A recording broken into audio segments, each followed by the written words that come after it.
E já temos aqui conosco o Dr. Liberto, ele que vai estar a falar no âmbito da medicina e, sobretudo, na importância dos exames de check-up. Doutor, quando nós falamos disso, nós sabemos que ainda não é uma realidade tão presente na vida de muitas pessoas. Muitos são os que protelam esse check-up. E gostaríamos de perguntar ao doutor qual seria a real importância de se dar a devida atenção a esses exames de check-up. Bem-vindo aqui ao Mulheres em Foco. Muito obrigado. É assim, o check-up é algo que tem muita importância num diagnóstico. É claro que hoje em dia a medicina tem que se basear na prevenção. Prevenir é, desde há cerca de 50 anos para cá,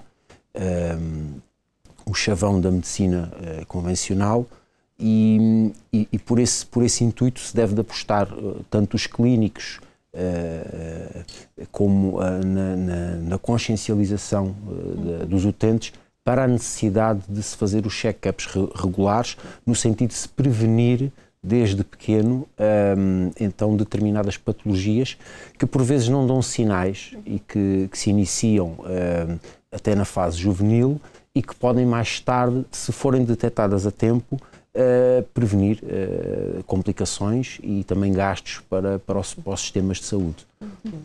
Doutor, o que é que considera como os principais exames que nós devemos fazer?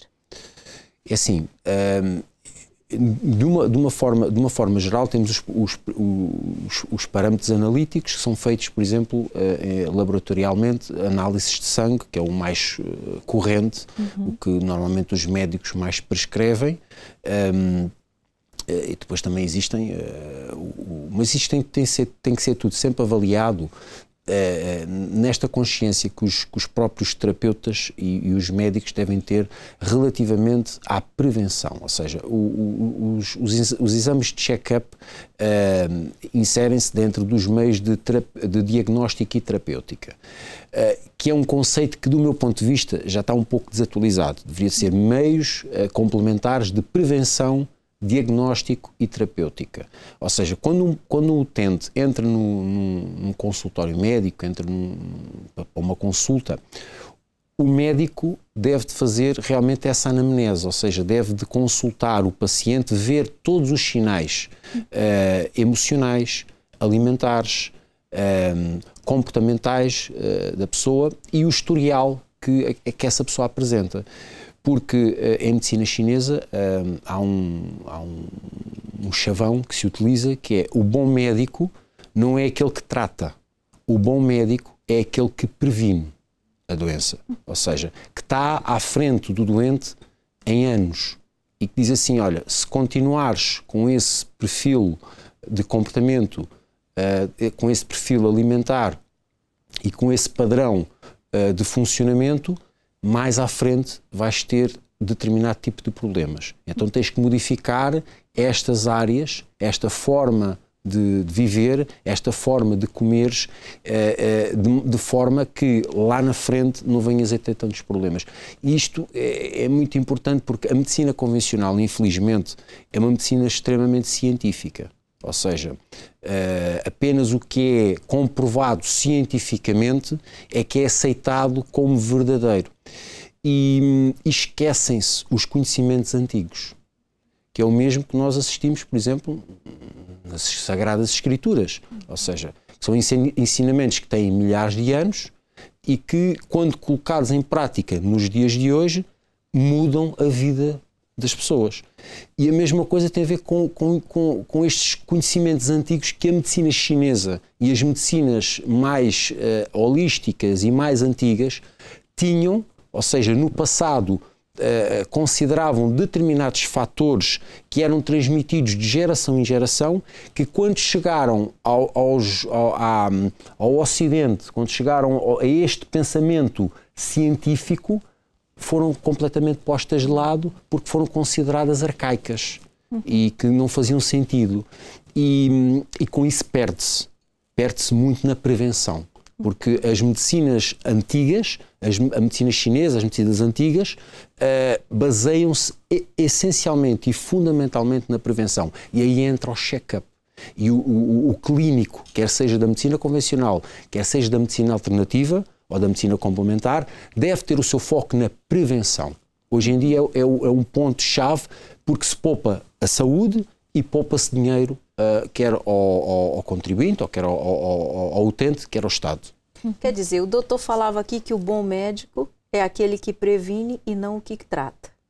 Será que o utente também, o bom utente, é aquele que previne e não somente aquele que vai lá para se tratar? Pois, é assim, por quê? Também temos que ver as coisas nesse ponto de vista.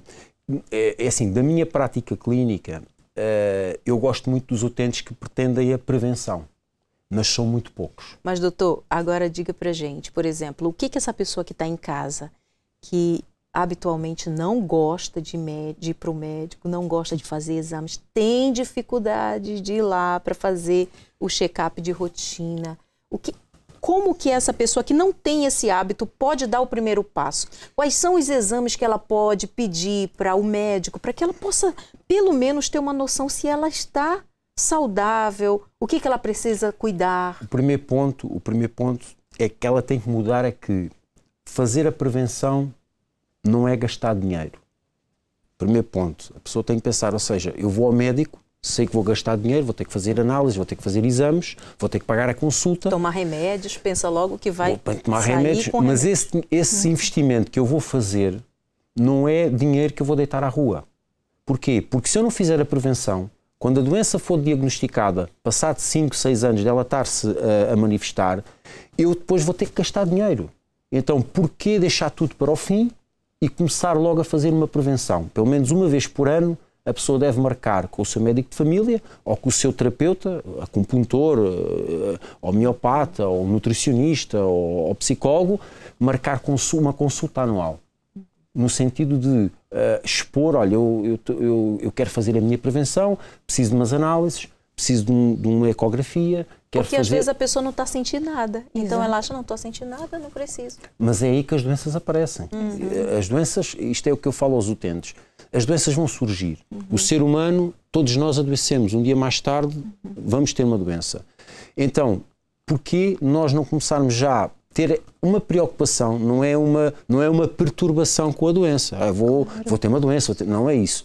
É ter uma preocupação de, anualmente, fazer um check-up, fazer umas análises, falar com o médico, olha, doutor, passe-me estas análises, porque eu preciso saber se está tudo bem, se a minha alimentação está a ser feita da forma correta, se este tipo de alimentos é indicado para mim, em função do meu historial de família, do meu padrão genético, porque na medicina chinesa é possível enquadrar as pessoas em função de um determinado órgão. Há pessoas que são mais fígado, há pessoas que são mais coração, há pessoas que são mais baço, há pessoas que são mais rim, e depois, em função desse padrão, consegue-se perceber quais são o tipo de doenças que a pessoa pode vir a manifestar no futuro em função do tipo de órgão que a pessoa manifesta mais na sua genética, na sua forma de estar como organismo. A predisposição. A predisposição. Mas o primeiro ponto é a pessoa mudar na cabeça dela que ir ao médico, fazer exames, só vão quando estão mesmo já muito doentes, ou que vão para gastar dinheiro. Não ver isto como, não ver a ida ao médico como